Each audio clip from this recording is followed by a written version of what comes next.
Since its inception almost a half-century ago, Westbeth has fulfilled its promise as an affordable place for artists to live and work. Its success is evident in the achievements of the many artists who live here. The Westbeth Artist Residence Council launched the Icons Project to honor senior artists who are an inspiration to our community. In recording their oral history, the project is preserving a first-hand account of these Westbeth artists talking about their life's work. Today's honoree is Edith Steffen.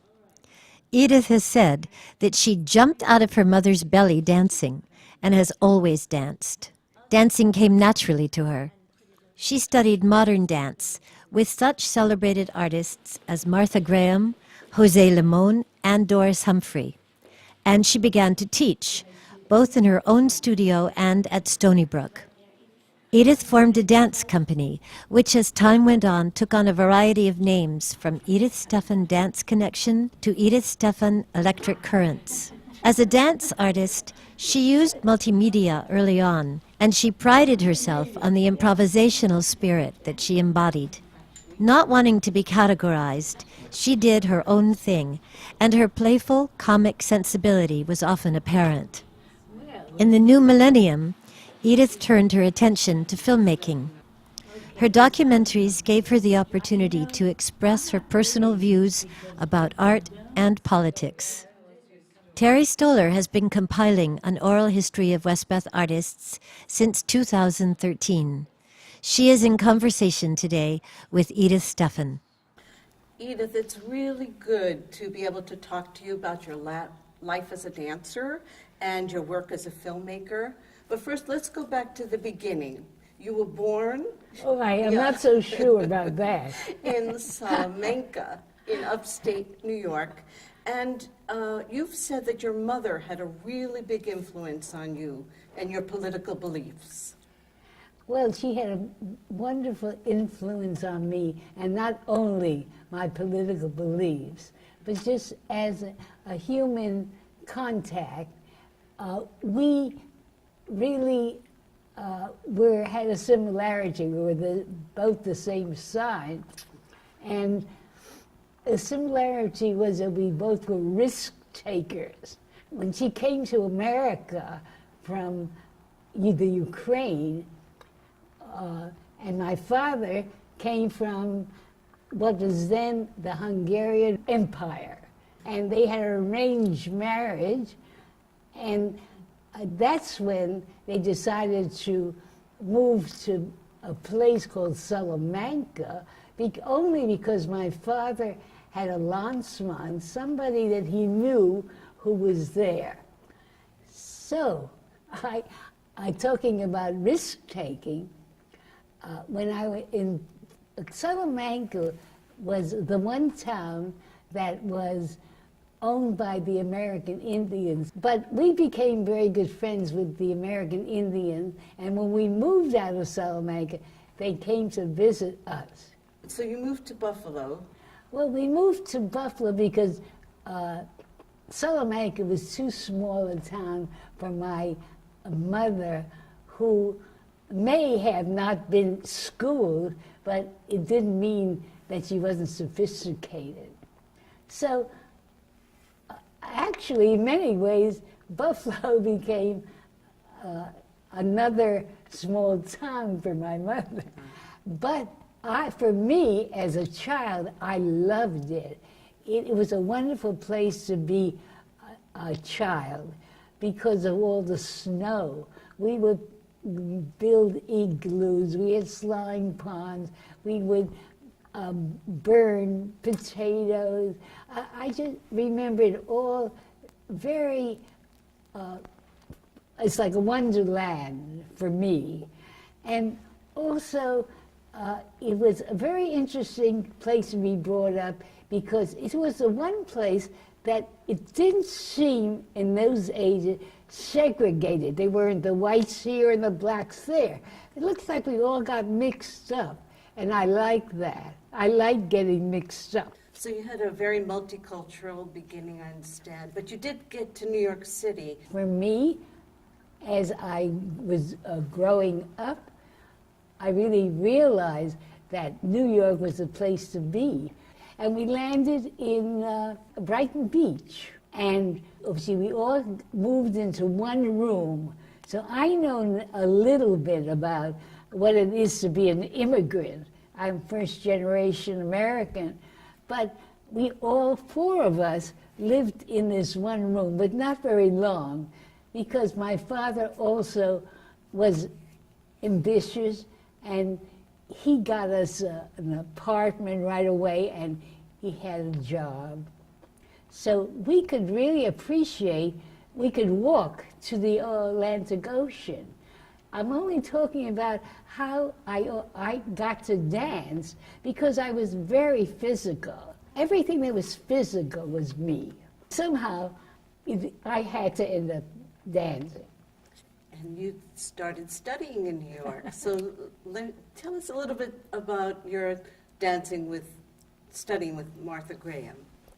Well, Martha Graham was the most well-known modern dancer because, believe it or not, modern dance was almost like criminal. You know, if you gave a concert and there were more than 3 people there, it was a surprise. The people don't realize today, Martha Graham is right in Westbeth. Modern dance has exploded, you know? So things change, and you have to change with it. Not only change with it, but you have to understand why there is a change. What happens? I was born into an industrial world, and then abstract came into my life, and avant-garde. It's only natural that I would go to the pioneers. And in those days, Martha Graham was a pioneer. And you also studied with Jose Limon, Doris Humphrey, Ruth St. Dennis. Yes. I not only fell in love with Jose Limon, but with his style. But I was happily married at the time. Oh, right. So anyway, I started to study with Jose Limon and Doris Humphrey. And to me, they were the most wonderful people and wonderful teachers. And they taught me 2 things. One was humanity, and the other was humility. At some point, you decided you wanted to know more about modern dance, and you went to Europe to study with Mary Wigman.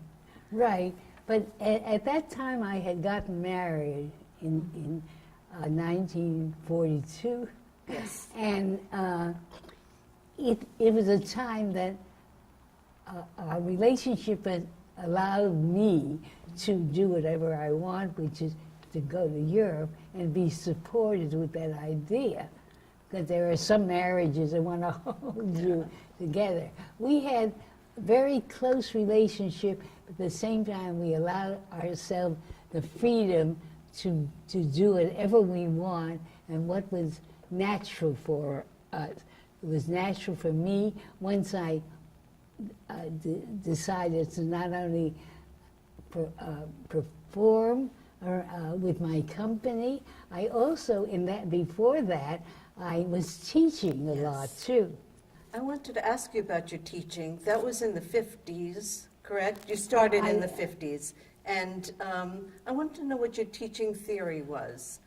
Well, I did one of my first films, and how I happened to get into film was that my friend Elaine Shipman said to me, "Why don't you come with your camera and take some pictures of my class?" And that's what I did. So one of my first films, which I don't include in that, this was whole movies, was called the Children's World of Motion. And the whole idea I was thinking is about natural movement. And I not only filmed them in natural movement, I filmed the children in natural movement, I also taught people to move in a very natural way. And if you move in a natural way, you will live, I should kid around and say, you live forever. Well, don't hold me to that. You will always feel these movements. Even though I'm now in film, I will never forget that I was a dancer because I never left dance. So let's go back to around 1960. You formed your company. I formed my company, and we first performed around New York. Yes. That was like my mother. It was too small for me. Of course, we had to graduate from New York to United States and then go to Europe. And that was a very thrilling experience for me, because Europe, everybody has a sensibility. And since I was first generation America, Europe, it's like I found my home. And I was perfectly comfortable there, whatever country I went to. You advertised one of your dances as an environmental happening. So can you describe your process also of working with your company? And I just want to read off some names of your dances. I know you don't remember them exactly, but maybe that'll spur your memory. The Forbidden Playground, Homage to a Hot Dog, Inner Outer, Love in Different Colors. This is just four of many dances that you created. Well, I was very interested in different subject matter, and I wasn't interested in the style. This is Graham, and this is Martha Gray, and Jose Limon, and I was interested in expressing what I feel. And it was very much like theater games and happenings. It was all like, when you were in my class, how you began and how you ended was entirely different, because you experience a whole, excuse me, you experience a whole lot of experience. You're mentioning games, and I know that you did something with your company at Bryant Park with some sculpture. Correct? Yes. In Bryant Park, they had a month of a sculpture exhibit, and they invited me to come and dance to one of the sculptures. And I danced with my company. It was just a subject of an environmental happening, because every time we performed, it was different. Every time we did a dance, it was always different. Of course, the company might have been different, or they themselves, it was a different experience every time. With your husband, we haven't said his name, have we? Alan Kapellner, who was a writer, yes. And you were married to him for almost 50 years? Yes. So did his work affect you? Did your work affect his art? How did that work out as a couple? We both love each other's work, but the only ways I can see it's affected is that myself, I consider my dance not only organic and natural, also surrealistic. But at the end of the film that I did of him, which is called The Invisible Writer Becomes Visible, this particular poem he did humorous poems, he's very, this was a surrealistic poem. It's not anything that you understand, and it's a perfect poem for my work. In the violated earth below, long-haired boys with hands full of hand grenades blasted naked girls in Buddhist temples. Europe's ex-kings sat on thrones in memory-gutted cemeteries and exiled their perfumed queens to East African whorehouses. And it's read by Ron Faber, the actor who also lives in Westbeth. Yes, well, the interesting thing about Westbeth, which I should say, is that you're in with kindred spirit, and you know your next door neighbor, you could talk to them. We know a lot of people in the building, and it's wonderful because you really feel safe here in Westbeth. And I was lucky enough to find people for my films and my dance right here in Westbeth. Your films deal with issues like Paradise Deranged is very much about the village and gentrification. The Lopsided People is about the two sides of the brain and the artist. So you were saying that with your dance, it's more abstract, but with your films, you could really say what you meant. Well, I was a political body from childhood, so it's never left me. And I try to put it into dance when I was dancing, and I was successful, except after the performance was over, somebody would come up and say, I loved your performance. But what did it mean? Now, talking about my films, it's like my autobiography, because it starts out when I really began to be really an artist, when I got into Westbeth. And it was about the early Westbeth, and we had a lot of stormy times. And that's what was the beautiful part. If you survived Westbeth, which some people didn't, I survived it, and I'm very happy because I like the way it evolved.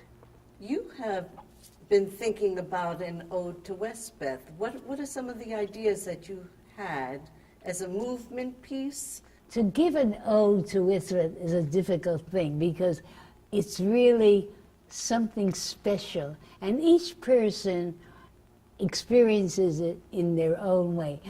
As far as I'm concerned, in my life today, it was a tremendous experience. It was like a wave. It's like the traffic that I got a little deaf from. The wave, it was wonderful, and then it became terrible, and it became wonderful. Now it is wonderful. And I'll tell you why I want to do the ode to Westbeth, because I believe there should be more Westbeth artist housing in the world.